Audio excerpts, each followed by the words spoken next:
তোর প্রশ্ন পেয়ে গেছে। ওকে, সাকিব ভাইয়ের সঙ্গে দেখাটা তো সত্যি বলতে এবার আমি আসলে সিনেমা নাম উল্লেখ করতে চাই না। সাকিব ভাইয়ের একটা আপকামিং ছবিতে একটা ভেরি ইম্পর্টেন্ট ক্যামিও চরিত্রে অফার করা হয়েছিল, কিন্তু সত্যি বলতে আমি নিজেকে আসলে প্রস্তুত মনে করছিলাম না, কারণ অনেকদিন থেকেই শুটিংয়ের বাইরে আছি এবং ডেফিনেটলি ওই চরিত্রটাই আমাদেরই একজন বড় স্টার আবার পোর্ট্রে করছে, অভিনয় করছে। তো পরে ফিল হয়েছে যে না, অ্যাকচুয়ালি করতে পারতাম, করলে হয়তো ভালো হতো, কারণ ক্যামিও চরিত্রের মধ্যে বেশ কয়েকটা ক্যামিও চরিত্রের মধ্যে ওটাই ছিল সবচেয়ে প্রাইম ক্যামিও চরিত্র। হয়তো সেই সুবাদে সাকিব ভাইয়ের সঙ্গে একটা স্ক্রিন শেয়ারিং একটা সুযোগ হতো। তো definitely I am eagerly waiting. Shakib ভাই is a big star, I want to work with him. তার সঙ্গে কাজ করতে পারাটা ডেফিনেটলি আমার জন্য যেমন the opportunity of learning, at the same time আমার কনফিডেন্স অনেক বাড়াবে যে একজন স্টার কীভাবে কাজ করে, কীভাবে অভিনয় করে। সরাসরি আর screen is not the same thing.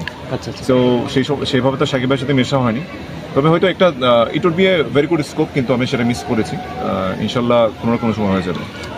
ফেলে রেখে এখন শুধুমাত্র ক্রিকেটের উপর ফোকাস। সত্যি বলতে আমি সবসময় আরও বেটার দ্যাট ট্রাই করি, কিন্তু আমার দলে আমি যতটুকু এক্সপেকটেশন ছিল আমি ততটা কন্ট্রিবিউট করতে পারিনি।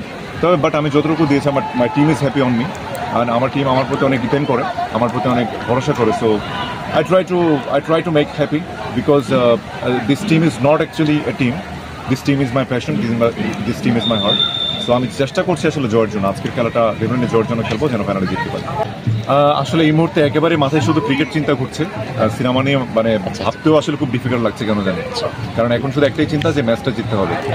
আর আমার রায়হান খানের এক্সকিউজ মি সিনেমা এবং হচ্ছে ফুলসিরাজ সিনেমাটা মুক্তির জন্য অপেক্ষায় রয়েছে। এই দুটো সিনেমা নিয়ে ডেফিনেটলি তোমাদের সঙ্গে আবার পরে কথা বলবো। সবারই নিয়ে একটা পজিটিভ আলোচনা আছে, আপনাকে নিয়ে সুন্দর আলোচনা দেখছি সোশ্যাল মিডিয়াতে, সেই জিনিসটা যদি আপনার কাছ থেকে জানি।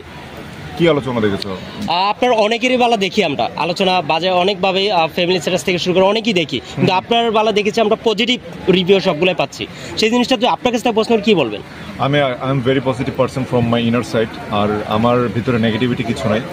সো আমার সম্পর্কে নেগেটিভ কিছু খুঁজে পাওয়া দিস ইজ ভেরি ডিফিকাল্ট। কেউ আসলে বাতিল আগে খুঁজলেও পাবে না। আর ভাইরাল ইস্যু তো ডেফিনেটলি না। I am always actually stay away from viral issues. So the thing is that জীবনে ভালো কিছু আমি চাই যে আসলে don't go after the negativity. Just always be positive, stay happy.